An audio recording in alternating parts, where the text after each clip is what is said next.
Idaho's roads is something Governor Little highlighted in his Leading Idaho plan. And CBS 2's Krista McPeak joining us now live to share what that looks like right here in the Treasure Valley. I spoke with local transportation planners. They told me more about the work that's being done right now here on Idaho's roads and the things that are still needed in order to keep up.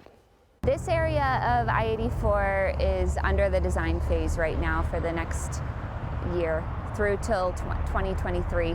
The interstate between Caldwell and Nampa is just one of the projects that Idaho Transportation Department is working on right now.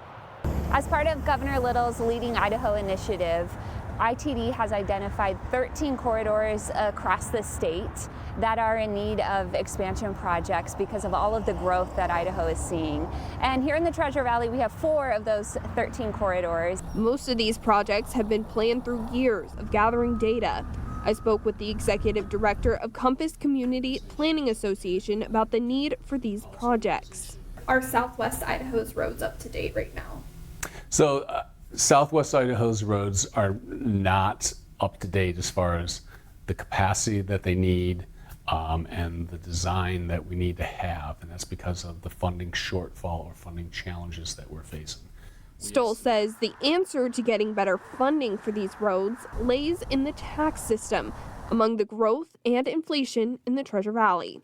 We're recommending modernizing the revenue streams, the taxes or fees that the citizens pay, instead of it being based solely on the gas tax.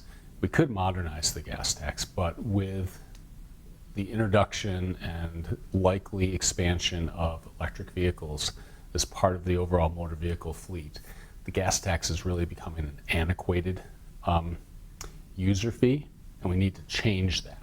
Stoll also says local taxing authorities may be the next answer to creating efficiency for road funding. Back out on I-84, despite drivers not being able to physically see the work, design phases and analysis is underway.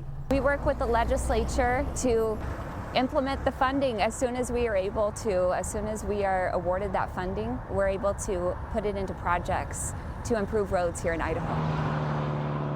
But we still have unmet needs in other roadways all across the state. We have pavement projects that are needed, bridge repair, other expansion work too. And any funding that we receive will be greatly appreciated and put into great use right away. Garrigue says a lot of these projects will have public involvement. You can visit itdprojects.org for more information. We'll also put a link to that on our website, idahonews.com.